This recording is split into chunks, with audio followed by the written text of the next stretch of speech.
La plus grosse erreur que presque tous les débutants font, c'est de traiter les outils IA comme des baguettes magiques. Ils ouvrent l'outil, ils tapent un truc hyper vague, genre construis-moi un réseau social, et ils attendent que l'IA devine tout le reste toute seule. Et quand le résultat revient générique ou inutilisable, ils s'énervent et ils se disent que l'outil ne marche pas. Alors que ce qui se passe en vrai est tout simple. Un prompt vague donne un résultat vague. Si tu définis pas clairement le problème, le public que tu vises et les fonctions qui comptent vraiment, l'IA comble les trous avec des suppositions génériques. Le vrai souci, c'est pas la technologie, c'est que la plupart des gens savent juste pas comment bien parler à l'IA. Et voilà ce que le 1% qui réussit a compris. L'IA ne remplace pas ta réflexion, elle amplifie une direction claire. Le jour où tu piges ça, construire des apps avec l'IA, ça devient une expérience complètement différente. Tu arrêtes de jouer à la loterie avec tes prompts et tu commences à obtenir exactement ce que tu as en tête. Donc dans cette vidéo, je vais te montrer précisément comment je construis une app complète et fonctionnelle juste avec des bons prompts et un seul outil, Lovable. Pas de code, pas de compétences techniques, juste la bonne façon de bosser avec l'IA. Et à la fin, tu vas connaître le process exact qui sépare ceux qui récupèrent les démos génériques de ceux qui sortent des vraies apps utilisables. Je te fais tout le build en direct, je te montre les erreurs qui tuent la plupart des projets et je te donne la méthode qui transforme un prompt tout simple en résultat pro. Let's go! La première étape pour construire de meilleures applications avec l'IA, c'est la planification. Et c'est là que la plupart des gens sautent l'étape et se retrouvent en galère plus tard. Donc fonce pas directement dans le tas, fonce pas dans le build, prends le temps de définir clairement ce que tu veux créer et pourquoi. Et c'est justement là que Lovable change la donne avec son plan mode. Au lieu de te laisser deviner quoi dire, il te guide dans la réflexion. Je te montre. J'active le mode dans Lovable et je pars sur un prompt tout simple. Je lui dis que j'ai besoin d'une application réseau social optimisé pour mobile. Et je lui demande de me poser un plan clair avant de générer quoi que ce soit. Et direct, Lovable bascule en mode planification. Au lieu de te sortir du code ou des écrans tout de suite, il commence par cadrer le projet avec toi, quel est le type d'app, les utilisateurs visés, les fonctions qui comptent vraiment. En fait, tu valides le plan et c'est seulement après que le build il se lance. Cette étape est cruciale parce qu'elle te force à réfléchir au projet avant que quoi que ce soit construit. Du coup, tu ne traites plus l'IA comme une machine à deviner, tu t'en sers comme un vrai partenaire de réflexion. Et c'est exactement ce changement-là qui sépare ceux qui ont des démos génériques et ceux qui sortent de vraies applications. Et le bon côté du plan mode, c'est qu'il ne consomme pas de crédit tant que rien n'est généré. Donc tu peux prendre le temps de bien tout poser à plat, de préciser ton idée sans cramer quoi que ce soit. Et rien n'est encore construit, mais les fondations sont déjà solides.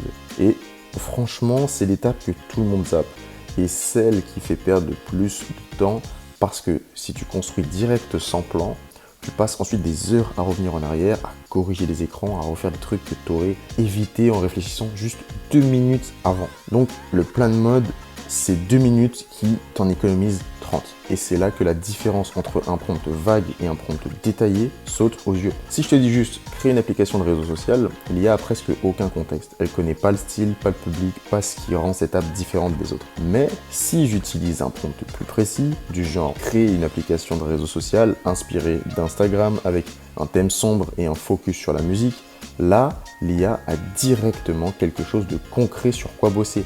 Même sans appuyer sur Build, tu vois déjà quelle approche va donner un meilleur résultat. Et plus tu expliques clairement ce que tu veux dès le départ, moins tu auras de corrections et de reprises à faire après. Retiens bien ça parce que c'est vrai pour absolument toutes tes applications. Une fois que l'app est planifiée et que la direction est claire, ça devient vraiment intéressant. Parce que tu n'as pas besoin de tout reconstruire à chaque fois. Tu fais un changement et tu vois le résultat tout de suite. C'est beaucoup plus proche de comment tu bosserais avec un vrai développeur humain. Regarde, je reviens sur l'app de réseau qu'on a planifié et je demande 2 petits changements. J'envoie le prompt, ajoute des données d'exemple pour qu'on visualise mieux l'application et passe là en thème sombre. Et en quelques secondes, Lovable applique les deux. Le thème sombre apparaît direct et l'app a maintenant des posts d'exemple. Il n'y a pas d'étape de reconstruction, pas d'attente, les changements se font et c'est tout.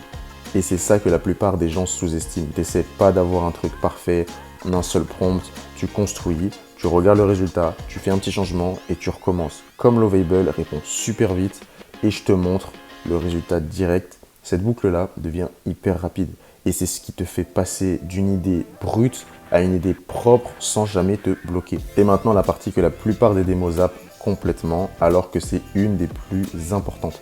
Construire l'application, c'est que la moitié du boulot. Il faut aussi l'hébergement, la gestion des utilisateurs et un moyen de vraiment publier pour que les gens s'en servent. Regarde, je publie l'application de réseau social et tu vois à quelle vitesse elle passe en ligne. Il n'y a pas de configuration d'hébergement à part. Une fois publiée, l'application est accessible direct et les gens peuvent même l'installer depuis leur navigateur, comme une vraie application, sans attendre une validation d'App Store.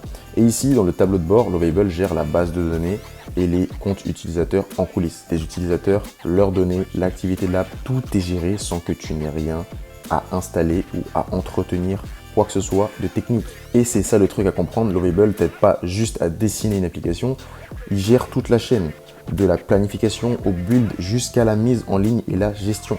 C'est ce qui transforme une simple démo en un truc vraiment utilisable dans la vraie vie. Et pour toi, ça veut dire que tu passes zéro temps sur la technique et tout ton temps sur ton idée et tes utilisateurs. Dans le dev classique, c'est souvent l'inverse. Tu passes le plus clair de ton temps sur la plomberie. Dans un vrai projet, voilà comment tu voudrais démarrer.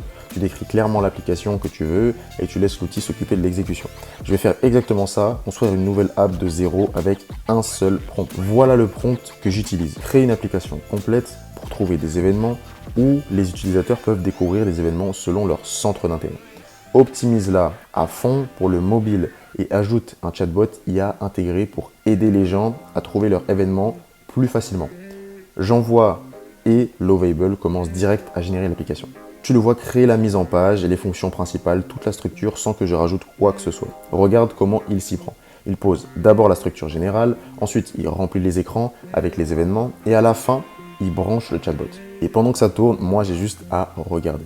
Et après quelques minutes, l'application pour trouver des événements est prête. Elle a des événements d'exemple pour qu'on puisse visualiser le tout correctement et elle a son chatbot IA à intégrer. Tout ce que tu vois là est sorti de un seul prompt. Et on teste direct. Je clique sur le chatbot, je lui demande de me trouver un concert ce week-end et il me sort des suggestions dans la conversation. Ça, c'est le genre de fonction qui aurait pris des jours à un développeur et Lovable l'a posé en même temps que le reste. Je clique sur un événement, j'ai la fiche détaillée avec la date et le lieu, tout est déjà cliquable, tout est déjà connecté. Et quand tu construis une vraie app, pas juste une démo, il y a toujours des morceaux qui doivent rester en coulisses, comme les comptes utilisateurs et le stockage des données. Dans le tableau de bord, tu vois que Lovable a déjà mis tout ça en place pour toi. Dès qu'une app a besoin que les gens se connectent, il installe la connexion par contre automatiquement. Pendant le build, il n'y a pas d'étape technique à part. La création de compte, la connexion, tout est déjà là, sans que tu aies à le construire à la main. Une fois que tu as vu l'application prendre forme, c'est normal d'avoir envie de retoucher le look. C'est rare de tout avoir parfait du premier coup et c'est là que pouvoir faire des ajustements rapides change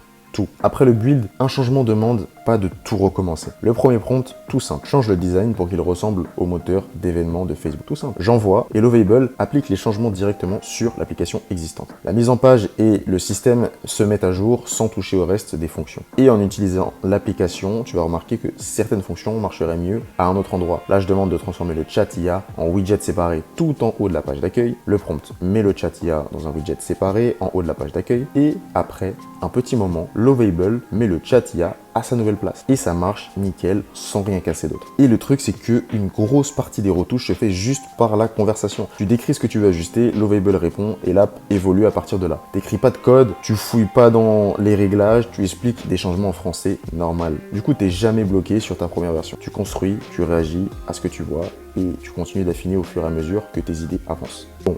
Prenons un peu de recul, parce que regarder les fonctions une par une, ça montre qu'une partie de l'histoire. La vraie image devient claire quand tu compares le boulot qu'il faut normalement pour construire, mettre en ligne et maintenir une application, avec tout ce que Lovable gère automatiquement. Avec du développement classique, la vitesse, c'est le plus gros frein. Passer d'une idée à un produit lancé, ça prend souvent 3-6 mois minimum. Ce temps-là part dans la planification, le développement, les tests, la mise en ligne, soit via des agences qui peuvent coûter des dizaines de milliers d'euros, soit en mobilisant des développeurs à plein temps pendant des mois. D'autres outils d'IA peuvent raccourcir ce délai, mais ils ramènent souvent à une autre galère. Le premier résultat sort vite, sauf qu'il faut ensuite des semaines à corriger et bricoler pour arriver à un truc vraiment utilisable. Avec Lovable, le chemin de l'idée à l'app en ligne est beaucoup plus court, parce que la base de données, les comptes et l'hébergement sont inclus par défaut. Tu peux créer et publier un vrai produit fonctionnel en moins d'une journée. Certains sortent même une application qui tourne en quelques heures. Et le temps, c'est pas le seul coût du développement classique. Chaque changement d'avis en cours de route, chaque petit ajout, chaque repasse par le développeur, ça rallonge le délai et ça fait grimper la facture. Avec Lovable, un changement d'avis, c'est un prompt et 30 secondes. Bon,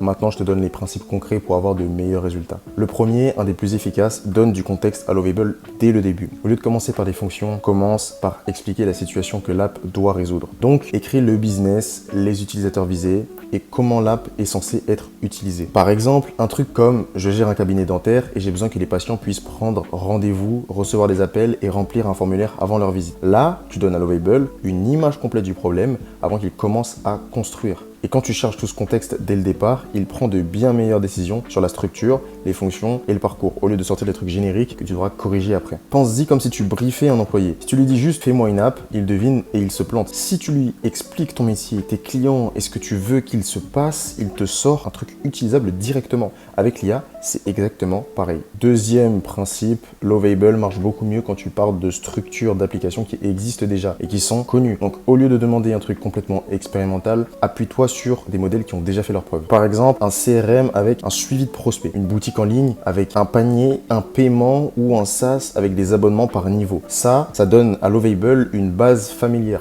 Et à partir de là, il explique une architecture et des logiques qui marchent au lieu d'essayer d'inventer un truc de zéro. Tu pars de quelque chose qui a du sens et tu l'adaptes à ton cas précis plutôt que de prendre des risques inutiles avec un design jamais testé. Un CRM, une boutique en ligne, un SaaS d'abonnement, tout le monde voit à quoi ça ressemble et l'IA aussi. Elle a vu passer des milliers d'applications de ce genre, donc elle sait déjà comment les structurer. Et si tu lui demandes un truc jamais vu, elle improvise et c'est là que ça part en vrille. Troisième principe et un des plus simples pour éviter les problèmes. Commence petit et monte petit à petit. Donc tu démarres avec les bases, genre la connexion par contre et une seule fonction principale. Et une fois que cette fondation est en place et qu'elle marche comme il faut, là tu ajoutes les fonctions secondaires avec des prompts dessus. Ajouter la complexité petit à petit, ça réduit les risques d'erreurs qui viennent des demandes trop chargées avec 10 fonctions d'un coup. Et surtout, avant d'ajouter des trucs avancés, teste les bases tant que l'app est encore simple. Publie la première version et vérifie que le cœur fonctionne. Est-ce que les gens peuvent se connecter? Est-ce que les données se sauvegardent bien? Est-ce que les formulaires s'envoient sans souci? Attraper un problème à ce stade, c'est beaucoup plus facile que de le corriger plus tard. Une fois que tu as empilé plein de fonctions par-dessus, un bug sur une app toute simple, tu le repères en 2 secondes. Le même bug noyé sous 15 fonctions, passer 1 heure à chercher. Donc tu valides ta base et après seulement tu empiles. Quatrième principe, et pour moi c'est le plus important. La qualité d'une application, ça se résume à quel point elle résout un vrai problème. Les fonctions, c'est bien, mais ça marche seulement quand c'est construit autour de vrais besoins de gens. Donc pars toujours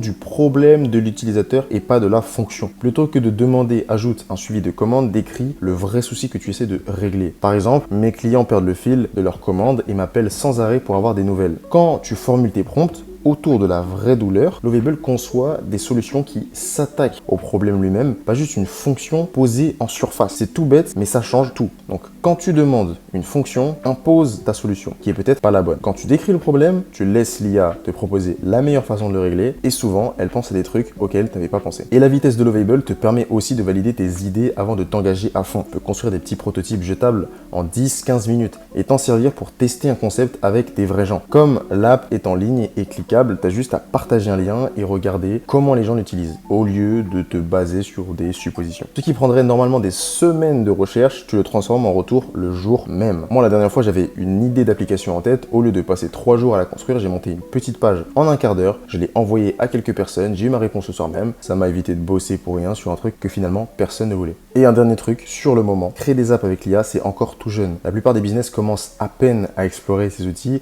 et beaucoup les utilisent pas du tout. Mais la dynamique, elle est clairement là. Pour te donner une idée, sur Lovable, il y a plus d'1 million de nouveaux projets qui se sont lancés chaque semaine. Et ce décalage crée une petite fenêtre.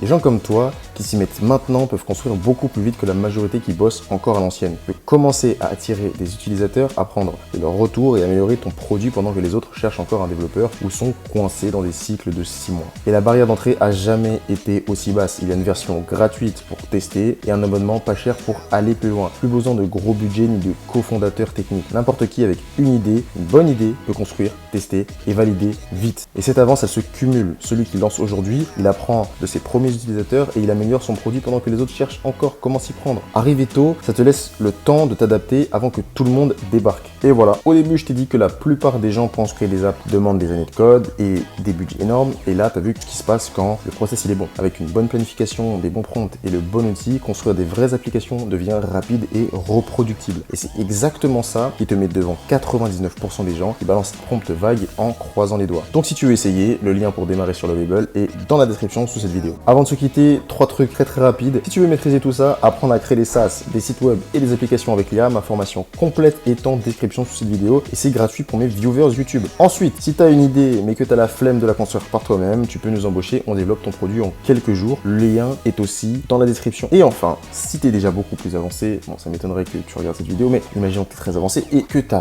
déjà ton projet qui est lancé et que tu veux le distribuer, envoie-moi un message sur Instagram. C'est même plus un message sur Instagram, c'est le lien, il est aussi dans la description. Dans la description, j'ai un écosystème de médias de niche et si ça match avec une de mes niches, on met ton projet en avant. Voilà, j'espère que la vidéo t'aura été utile et que tu as avancé sur tes skills. À la prochaine vidéo sur Sans Code, c'était Soa. Ciao ciao.